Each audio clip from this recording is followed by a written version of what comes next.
Jean vivait dans une grande maison à 2 étages, 5 pièces en bas, 5 pièces en haut. Une maison solide, construite avec soin, comme la vie d'un homme ou d'une femme qui a traversé des tempêtes, mais qui a toujours gardé la tête haute. Un jour, alors qu'il vaquait ses passions, Jean entendit frapper doucement à la porte. Une présence paisible, douce mais puissante se tenait de l'autre côté. Quand il ouvrit, c'était Jésus. Oui, le Seigneur Jésus lui-même. Et dans son cœur, Jean ressentit une joie profonde, une émotion intense. Jésus venait lui rendre visite, le roi des rois, l'ami fidèle, le sauveur tant aimé. Avec empressement, Jean ouvrit grand la porte. « Viens, entre, Seigneur. J'ai préparé la meilleure pièce pour toi. Elle est en haut, spacieuse, lumineuse, propre. Je te la donne. C'est la meilleure que j'ai. » Jésus, dans son humilité, accepta l'invitation. Il monta à l'étage et prit place dans la chambre qui lui avait été offerte. Jean était heureux. Il pensait avoir fait tout ce qu'il fallait. Il avait reçu Jésus, lui avait donné ce qu'il croyait être le meilleur. Et pendant un moment, il ressentit une paix profonde. Mais le lendemain matin, un vacarme brutal le réveilla. Des coups forts, agressifs, secouèrent la porte d'entrée. Jean courut ouvrir, sans réfléchir. Et là, devant lui, se tenait le diable. Froid, menaçant, rusé, il ricana « Jean, je suis déjà à l'intérieur ». Avant même que Jean puisse protester, l'ennemi entra. Et là commença un terrible combat. Le diable, avec une violence féroce, inonda la maison. Tentations brûlantes, pensées sombres, peurs, mensonges, souvenirs honteux, péchés refoulés. Jean fut submergé. Il se battit de toutes ses forces, il cria, il pleura, il chassa. Et finalement, au soir épuisé, il parvint à le mettre dehors. Assis sur le sol vidé, il se demanda « Mais pourquoi Jésus n'est-il pas descendu pour m'aider ?» Il était là, en haut. Pourquoi n'est-il pas intervenu? Alors Jean monta dans la chambre et questionna le Seigneur. Jésus le regarda avec douceur et lui répondit calmement « Mon enfant, tu m'as donné une seule pièce de ta maison. Tu ne m'as pas donné le droit d'agir ailleurs. » Cette réponse le transperça comme une épée. Jean comprit. Il s'était contenté d'une offrande partielle. Il avait gardé le contrôle sur tout le reste. Il tomba à genoux, le cœur brisé. « Seigneur, je vois mon erreur. Pardonne-moi. À partir de maintenant, je te donne la moitié de la maison. Prends tout l'étage. » Jésus, toujours plein de grâce, accepta. Jean, après avoir donné à Jésus la moitié de sa maison, se sentait plus fort, plus confiant. Il pensait que cette fois, les choses allaient changer. Mais le lendemain, le même scénario se répéta. Le diable frappa à la porte avec fracas, entra sans invitation et une lutte épuisante s'ensuivit. Jean, une fois de plus, se retrouva seul face à l'ennemi. Épuisé, il monta voir Jésus et lui demanda pourquoi il n'était pas intervenu. Jésus répondit avec douceur « Mon enfant, tu m'as donné la moitié de ta maison, mais je ne peux pas intervenir dans ce que tu ne m'as pas remis. » Jean comprit alors que tant qu'il gardait le contrôle sur une partie de sa vie, il laissait une porte ouverte à l'ennemi. Il tomba à genoux et dit « Seigneur, je te donne toute ma maison.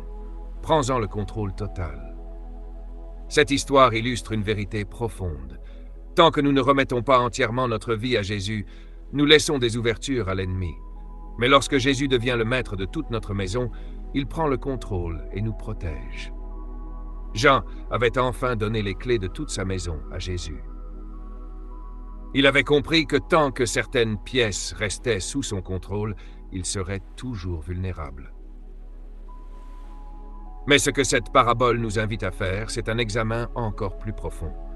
Parce que même après avoir donné à Jésus toute la maison, il peut rester des placards fermés à double tour, des recoins obscurs, des zones oubliées ou volontairement dissimulées. Et c'est là que le Saint-Esprit vient poser la question qui dérange. Y a-t-il dans ta maison spirituelle une pièce à laquelle Jésus n'a toujours pas accès? Peut-être que de l'extérieur, tout semble en ordre. Tu viens à l'église, tu pries, tu chantes, tu lis même ta Bible. Et pourtant, dans cette pièce, il y a des blessures mal cicatrisées, un péché secret, une habitude cachée, une relation que tu gardes pour toi, un pardon que tu refuses d'accorder. Et tu as mis une pancarte sur la porte, privée, interdiction d'entrée. Même toi, Seigneur. Et c'est là que commence la double vie spirituelle, celle qui fatigue, qui use, qui donne l'impression qu'on n'avance pas. Parce qu'on a tout donné, sauf cela. On chante « Je te donne tout ». Mais dans les faits, on dit « Je te donne tout », sauf cette pièce. Tant que cette porte reste fermée, Satan gardera un accès à ta maison. Tu peux fermer toutes les fenêtres, verrouiller toutes les portes, mais s'il applicata d'une seule clé, il reviendra encore et encore. C'est pourquoi Jésus ne peut pas être juste un invité d'honneur dans ta vie. Il ne veut pas une chambre avec vue.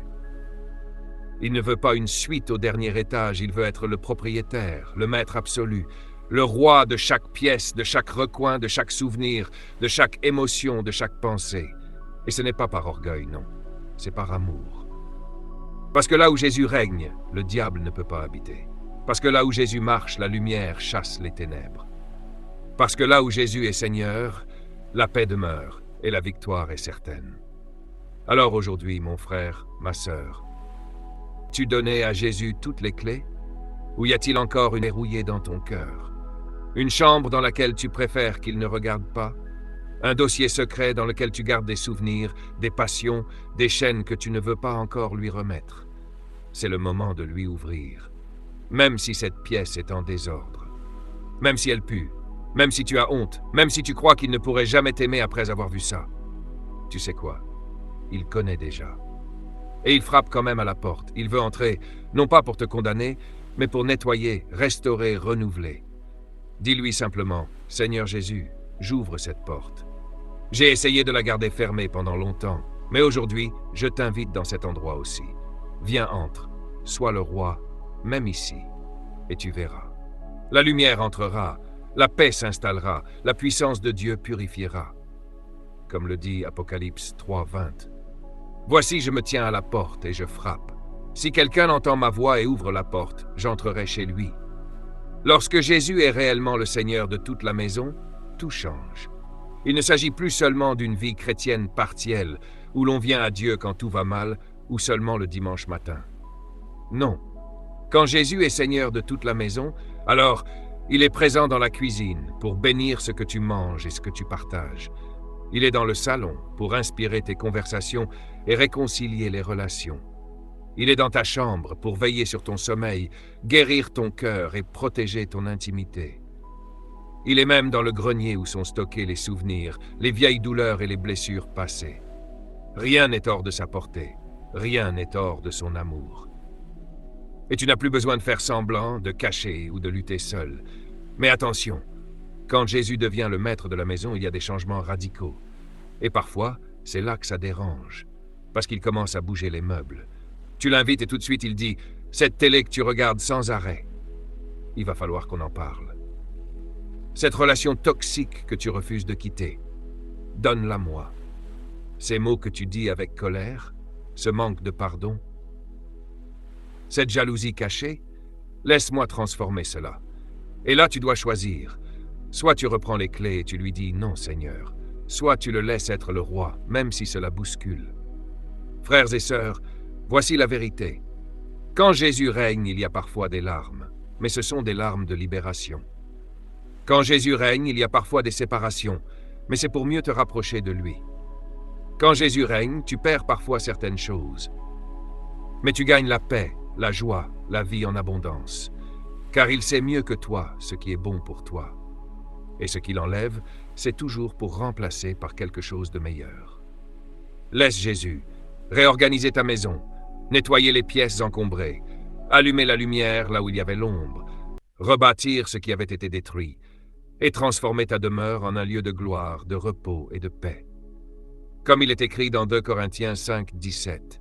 Si quelqu'un est en Christ, il est une nouvelle créature. Les choses anciennes sont passées, voici, toutes choses sont devenues nouvelles.